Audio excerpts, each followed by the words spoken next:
¿Qué tal? Muy buenas tardes. Vamos a hablar de salud en esta jornada. Nos vamos a ir al Congreso de Neurología, que en realidad tuvo lugar en Vigo hace unos días ya, pero allí hemos hecho una entrevista al presidente de la Sociedad de Neurología de Galicia y vamos a hablar con él sobre algunas cuestiones que estoy segura van a resultar interesantes, como por ejemplo de demencias y de algunas soluciones que se ven en el horizonte. Como es martes, vamos a tener con nosotros a una representante del Centro Veterinario Navia. No va a estar con nosotros Marcos, va a estar con nosotros Alicia Estevez, pero antes quiero que hablemos de arte y de ese escenario en el que se va a convertir uno de los grandes escaparates del Corte Inglés la próxima semana. El escaparate de Gran Vía del Corte Inglés se convertirá los próximos 11, 12 y 13 de mayo en un escenario urbano en el que podremos escuchar folk con el grupo musical de Tapas, teatro con Al Lío, cuentos con el grupo de animación sociocultural Vario Pinto o presenciar los imposibles del grupo acrobático Vuelta y Media. Además, acaban de llegar del Festival Internacional de Bruselas. Son todos grupos de igual arte que han decidido dar una vuelta de tuerca al arte urbano. Lo llaman Festival Ojo de Pez. Y un poco la idea es que se vaya mezclando con la gente que pasa por la calle y que se sorprenda y que mire, y un poco lo que decía Patti, poder extender esa mirada y la mirada de la gente desde otro lugar, desde lo que están viendo, desde lo que agrada, desde lo que gusta, desde la subjetividad que tiene el arte. No hay entradas ni limitaciones de acceso. Desde la calle podremos presenciarlo todo, desde la actuación a los ensayos. Actuación-ensayo también, ¿no? No que sea una actuación estricta de un escenario formal y tal, ¿no? Que solo se escucha la canción, la presentación, no. Se trata un poco también de que se vivencie ese momento, de que entra uno, sale. Es la primera píldora que nos deja Igualarte dentro de un año, este 2022, en el que cumplen 20 años, así que nos prometen más sorpresas en octubre. Un poco es la idea de ese mes en octubre. Cumplimos los 20 años, sería llenar un poco la ciudad de color, de alegría y mostrar un poco lo que hacemos y reivindicar permanentemente que el arte es un derecho que nos corresponde absolutamente a todos y a todas. Esa es la filosofía de la entidad, llevar el arte a personas con diversidad funcional y al resto. Cuentan en este caso con la complicidad de la Xunta, del Concello y, claro, del Corte Inglés. Fíjate, qué mejor sentido darle a unos escaparates que convertirlos, lógicamente, en un contenedor de creatividad, de sensibilidad, de sentimientos, una palabra, ¿no? La representación es a partir de las 6 de la tarde, con 2 grupos cada día y en doble sesión. Pues ya lo saben, tienen una cita de cara a la próxima semana, ahí mismo en Gran Vía, delante de las rampas, en ese gran escaparate que se va a convertir en un escenario. Dicho esto, Alicia Estevez, ¿qué tal? Moi boas tardes. Que tal? Boas tardes, María. Benvida. Gracias, unha semana máis. Dicía eu que hoxe vamos a falar de medicina, de seguida falamos de neuroloxía, vamos a falar do mes da hixiene dental e vamos a falar da hixiene dental neste caso dende o punto de vista veterinario, pero antes teño unha pregunta que facerte que nos envía Julia. Primeiro a vostedes, saben vostedes, platoabierto@televigo.com, se teñen algunha pregunta ou algunha dúbida relacionada co seu animal de compañía ou cos animais en xeral, que se poda respostar dende o punto de vista veterinario, saben que poden facela nese correo electrónico que aparece nas súas pantallas, platoabierto@televigo.com. E di Julia, o di en castelán, así que o vou a ler así. Tengo un boxer de 10 años y este fin de semana tuvo un ataque epiléptico. ¿A qué puede deberse? ¿Hay que darle tratamiento? Entendo que Xulia viu o ataque, pero non acudiu a un centro veterinario aínda. Ok. Bueno, pues nada, decirle a Julia que hai que valorar cal é o origen de ese episodio epiléptico ou convulsión, porque moitas veces pensamos que pode ser unha epilepsia, pero realmente unha convulsión. Esas convulsións, pensando en un animal maior, pues hai que descartar varias enfermidades. Moi importante aí acudir ao centro veterinario e facer unha boa historia clínica para saber se hubo contacto con algún tóxico, algún traumatismo, e pensar se pode haber un problema vascular, como a presencia dun trombo, ou tamén algo moi presente en animales maiores, pois se pode haber un tumor, por exemplo, no cerebro.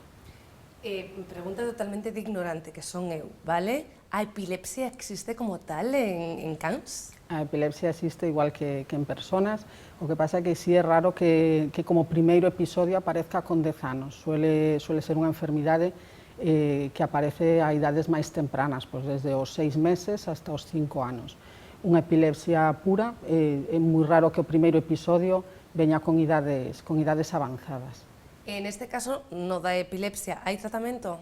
Hai tratamento, hai que monitorizar frecuencia e intensidade das convulsións, hai que descartar, antes de diagnosticar unha epilepsia, hai que descartar outras posibles causas desas convulsións, pero unha vez que diagnosticamos, hai tratamentos que son crónicos, vía oral, e tamén acompañamos sempre con algunha medicación de urxencia, pois por si hai unha crisis moi intensa, que é o importante frenala o antes posible. É un relaxante muscular tamén, non? Para estas Sí, cousas. suelen ser algún relajante que aplicas de urgencia, pois normalmente en forma de enema, vía rectal, é un momento un pouco estresante para as persoas, claro, exactamente, sí, sí.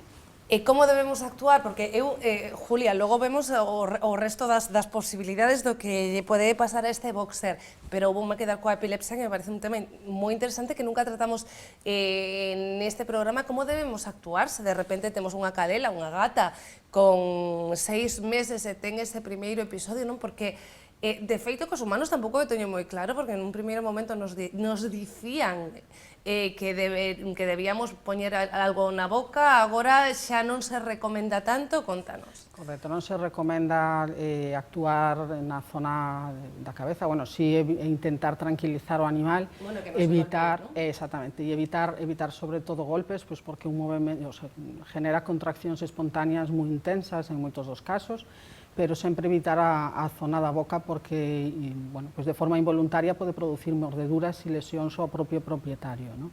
Entonces, en ese caso, tranquilizar, evitar que se golpee.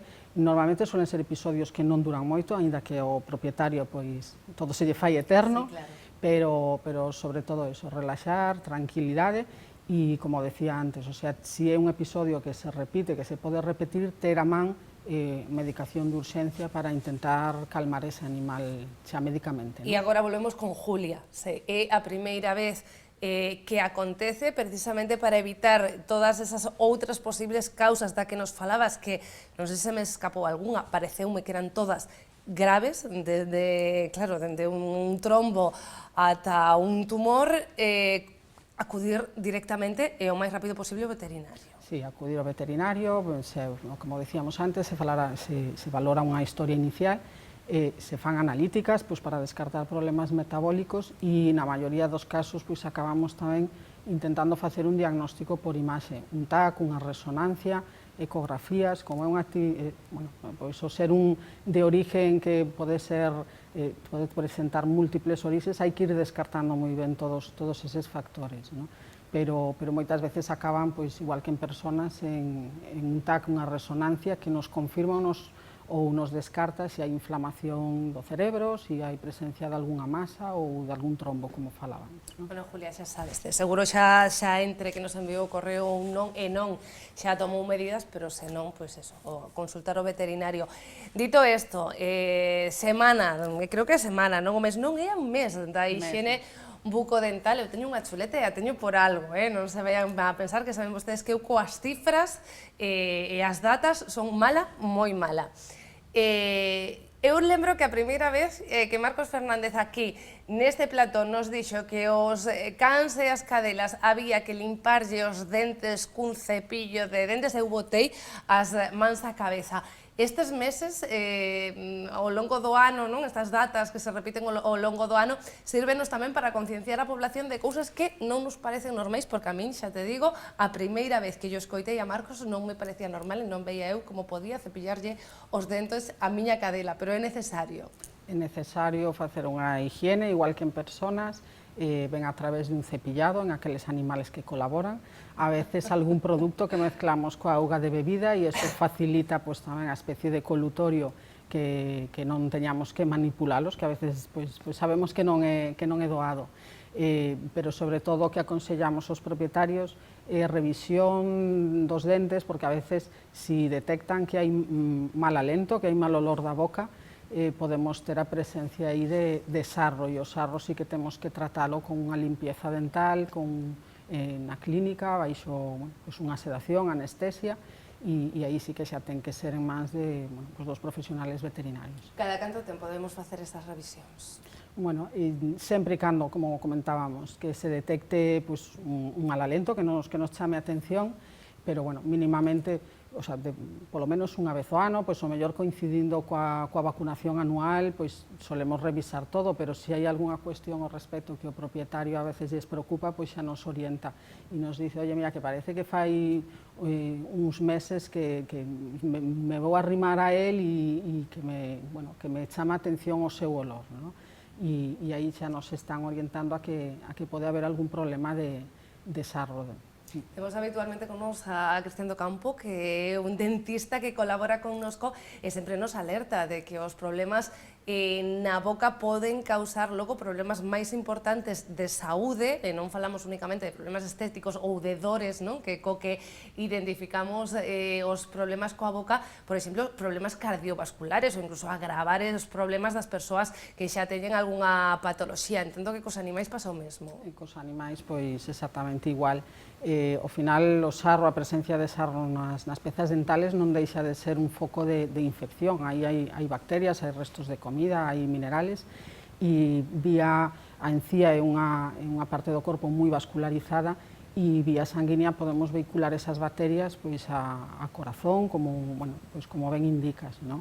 Entre outros problemas que nos encontramos cando hai un sarro manifesto, problemas de gingivitis, de sangrado de encías, de infeccións nas raíces das pezas dentales que poden chegar a ser moi dolorosas e que moitas veces requiren da extracción desas pezas afectadas. Bueno, e logo temos que batir a comida, non? Tamén para os bichos da casa. Alicia, moitísimas grazas, como sempre, cando queiras podes vir, mentres os espectadores saben tamén que nos poden enviar a ese correo electrónico as súas dúbidas. Grazas. Gracias a vos. E, mentres tanto, xa saben vostedes, teñen na rúa Teixugueiras, no Centro Veterinario Navia. Agora nos vamos a ir, de feito, eu voume a despedir porque últimamente levo 2 semanas dende que saiu o sol e fai bo tempo que se dan conta estamos a facer programas mixtos, non? Eu comenzo en plató, comezo na rúa e logo vamos intercalando porque aproveitamos para sair á rúa estes días de bo tempo e deixarlles grabado parte do programa. Así que eu me despido e se van a topar vostedes coa eu do pasado, pois falando neste caso de neuroloxía, por que non? Este fin de semana se está celebrando en Vigo la reunión de la Sociedad Gallega de Neurología. Se está hablando de avances y de tratamientos y para ello vamos a saludar, porque queremos aprender también, a su vicepresidente, a José Ramón Lorenzo. José Ramón, buenas tardes, bienvenido, gracias. Buenas tardes. Lo primero eso, gracias por atendernos, y lo segundo, importante, me encanta esa palabra, avances, porque los hay. Sí, hay muchos avances ahora mismo. En la neurología está ahora en un momento en que, gracias a Dios, estamos encontrando soluciones para los problemas de los pacientes. Y en esta reunión anual vamos a hablar de avances en 2 campos. El primer campo es en la esclerosis múltiple, donde vamos a hablar de los nuevos tratamientos en 2 enfermedades. En la esclerosis múltiple, la neuromielitis óptica, que es una enfermedad que está ahí, que se habla poco de ella, pero que también es muy importante. Es otro tipo de enfermedad disminuyente y también hay novedades en el tratamiento. Y después, mañana, hablaremos también de los avances en el tratamiento del Alzheimer y de otras demencias. No vamos a hablar de que tenemos la cura, no vamos a hablar de que tenemos el fármaco que va a detener, enlentecer o frenar la enfermedad, pero sí vamos a hablar de cómo mejorar la calidad de vida y cuáles son esas expectativas de futuro a corto plazo que tenemos a nivel de tratamientos que van a salir para estos pacientes.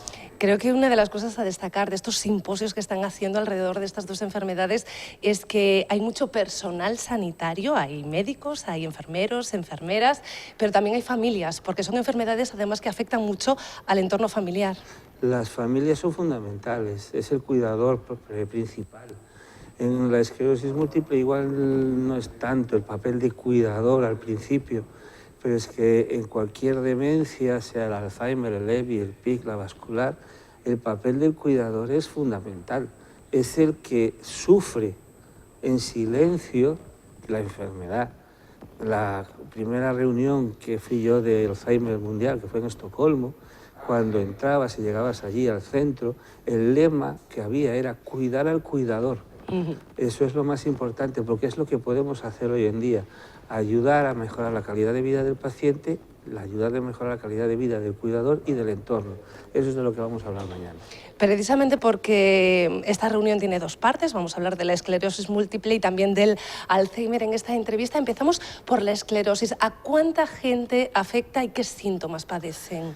En Galicia, no sé si tenemos datos. Sí, en Galicia se han hecho varias tesis doctorales, una en Ferrol, otra en Santiago y otra en Orense, para ver, cuando hablamos de cantidad de pacientes, no podemos utilizar las cifras brutas porque son engañosas.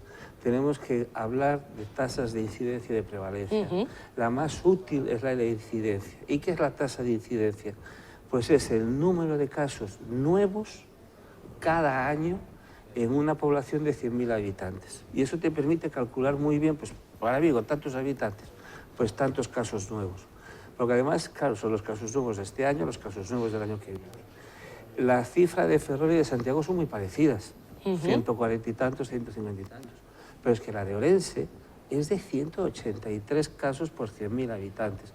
Una tesis doctoral preciosa, muy bien hecha, que nos ha descolocado un poco.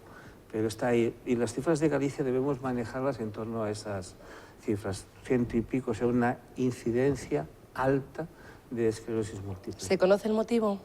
No, no se conoce el motivo. Hay teorías. Hay teorías que hablan de una cierta predisposición de la persona a padecerla. Y sobre esa predisposición que tiene la persona a padecerla, actúa un factor externo en un momento muy concreto de la vida de la persona y es lo que desencadena la esclerosis múltiple. Pero ¿por qué Galicia? No se sabe. También sabemos que la esclerosis múltiple es muy abundante por encima y por debajo de los trópicos, pero que entre los trópicos la cifra es muy baja. ¿Qué pasa aquí? ¿Exposición al sol? ¿Vitamina D? No sabemos. ¿En países industrializados? ¿O la teoría de Poser, que hablaba de las invasiones vikingas y de esa predisposición genética a base de esos genes que los vikingos fueron esparciendo por ahí? Son teorías, no lo podemos afirmar aún, pero bueno, son teorías que hay que seguir investigando. ¿Cuáles son los síntomas? El síntoma, lo que define la esclerosis múltiple es el brote. ¿Qué es el brote? Pues el brote es que se produce una inflamación, esa inflamación daña al cable, a lo que es la cubierta de plástico del cable, y ese cable deja de conducir. Al dejar de conducir, el paciente nota que hay una función que no tiene. No veo de un ojo, no puedo mover un lado de mi cuerpo, veo doble, me tiembla la mano, me cambia la voz, se me escapa la orina, no soy capaz de caminar. Lo que quiero insistir, que el síntoma no da dolor. Porque muchas veces nos vienen pacientes angustiados, es que tengo una esclerosis múltiple porque tengo dolor. No, el dolor no es síntoma de esclerosis múltiple. Ese síntoma se tiene que mantener para considerarlo brote más de 24 horas. Tiene que durar varios días y después acaba desapareciendo. Puede recuperarse muy bien, o sea, yo puedo utilizar una cinta aislante primorosa que prepara muy bien el cable o puedo utilizar esparadrapo.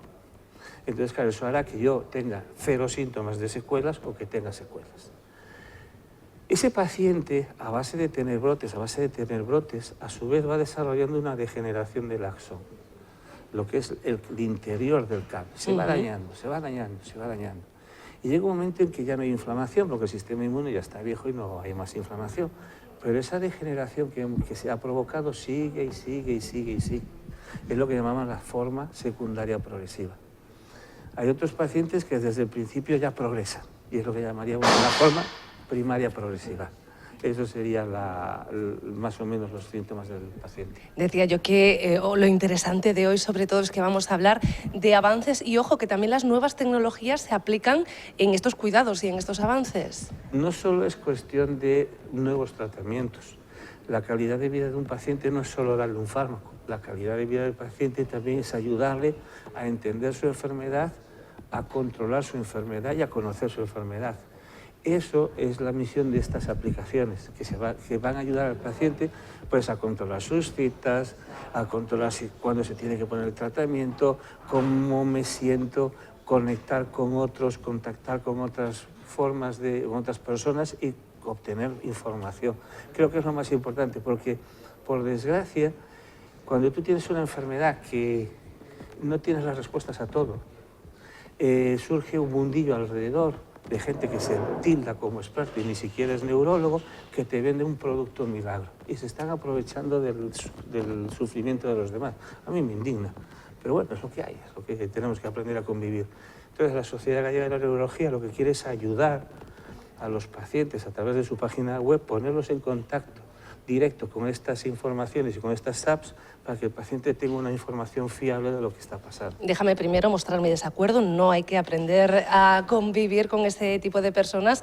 Hay que dar visibilidad a que esto ocurre e intentar, lo que hacemos aquí, hablar con expertos para, bueno, también orientar a familias y a la ciudadanía en general. Quizá más conocido es el Alzheimer. Este sábado la jornada va a estar en torno a él y aquí hay avances también. Aún no conseguimos el milagro, la cura definitiva o evitarlo, pero sí es cierto que hay avances. Estamos, yo creo que en el umbral de que se abra por fin la puerta de poder empezar a tratar. Lo importante es empezar a tratar, de tener ya alguna herramienta que aunque no sea eficaz 100%, pero eso te va a permitir avanzar el conocimiento. Pasó una esclerosis múltiple. En el año 94-95 salió el primer fármaco y era solo un fármaco y solo valía para una cosa muy pequeña. Pero 30 años después tenemos 9 fármacos ya en uso y 6 que han salido este año y que se van a empezar a usar. Total 15 y podemos conseguir mucho. Entonces en ese lo que vamos a hablar son de esos nuevos fármacos que actúan sobre el amiloide y sobre la tau. Son fármacos que están ahí saliendo.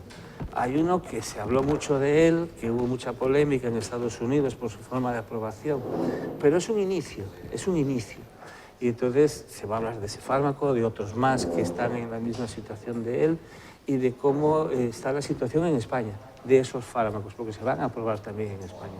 Pues pendientes nos quedamos de esos avances. José Ramón Lorenzo, vicepresidente de la Sociedad Gallega de Neurología. De verdad, muchísimas gracias por atendernos. Gracias a vosotros.